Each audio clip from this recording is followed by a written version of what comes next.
السلام علیکم ورحمۃ اللہ وبرکاتہ۔ آج ہم آپ کو بتائیں گے کہ نماز پڑھتے وقت وسوسے کیوں آتے ہیں، ذہن میں برا خیال یا دنیاوی خیال کیوں آتا ہے۔ لیکن اس سے پہلے گزارش ہے کہ اگر آپ نے ہمارے چینل کو سبسکرائب نہیں کیا ہے تو سبسکرائب کر لیں۔ ہم جب نماز پڑھتے ہیں تو ہمارے ذہن میں وسوسہ آتا ہے، یعنی دنیاوی خیال آتے ہیں۔ کیوں آتے ہیں؟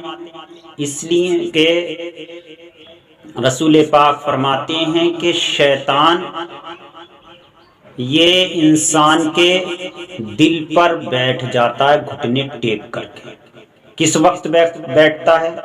شیطان اس وقت دل پر گھٹنے ٹیک کر بیٹھتا ہے جب ہم اللہ کی یاد سے غافل ہو جاتے ہیں۔ جو بندہ اللہ کی یاد میں رہتا ہے، یعنی اللہ کا ذکر کرتا رہتا ہے، تسبیح پڑھتا ہے یا درود شریف پڑھتا ہے یا نماز پڑھتا ہے یا قرآن پڑھتا ہے، تو اس وقت یہ شیطان اس سے دور ہو جاتا ہے۔ لیکن جیسے ہی بندہ جو ہے یعنی اللہ کی یاد سے غافل ہوتا ہے، نہ تسبیح پر دھیان، نہ درود پر دھیان، نہ قرآن شریف پر دھیان، نہ نماز پر دھیان، بلکہ دنیا بھی ذہن لگانے لگتا تو شیطان دل پر گھٹنے ٹیک کر بیٹھ جاتا ہے، اور اس کا ایک سونڈ ہے ہاتھی کی طرح، وہ سونڈ دل پر رکھ کر بیٹھ جاتا ہے۔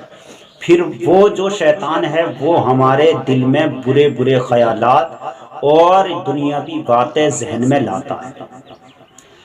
لاتا ہے۔ لیکن سوال یہ ہے کہ اب جب ہم نماز پڑھنے کے لیے گئے اور اب ہمیں برے خیالات آ رہے ہیں، یعنی ذہن میں ہمارے برے خیالات یا دنیاوی خیال آ رہے ہیں کہ آج مجھے وہاں جانا، یہ کرنا، وہ کرنا، تو آخر ہماری نماز ہوگی یا نہیں ہوگی؟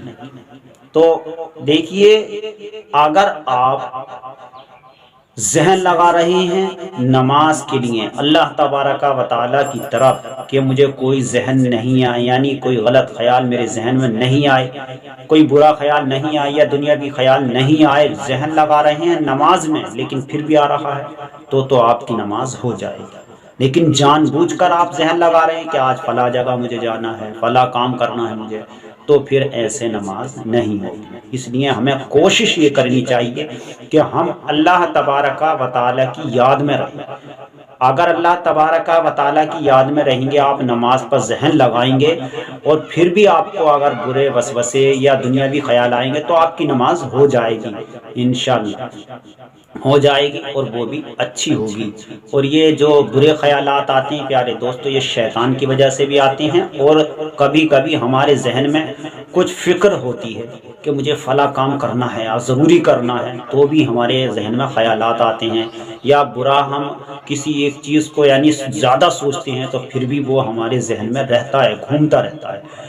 اس لیے پیارے دوستو، آپ جو بھی چیز ہے یعنی سب سے زیادہ جو ہے قرآن شریف کا پڑھنا سوچے کریں، اللہ کا ذکر کرنا سوچے کریں۔ انشاءاللہ اگر آپ کو کوئی برا خیال آئے تو آپ سمجھ جانا کہ یہ شیطان ہے جو ہمیں غلط طریقے پر لے جانا چاہتا ہے۔ جب بھی برا خیال آئے تو آپ یہ پڑھ لینا اعوذ باللہ من الشیطان الرجیم، فوراً شیطان بھاگ جائے گا۔ السلام علیکم ورحمۃ اللہ وبرکاتہ۔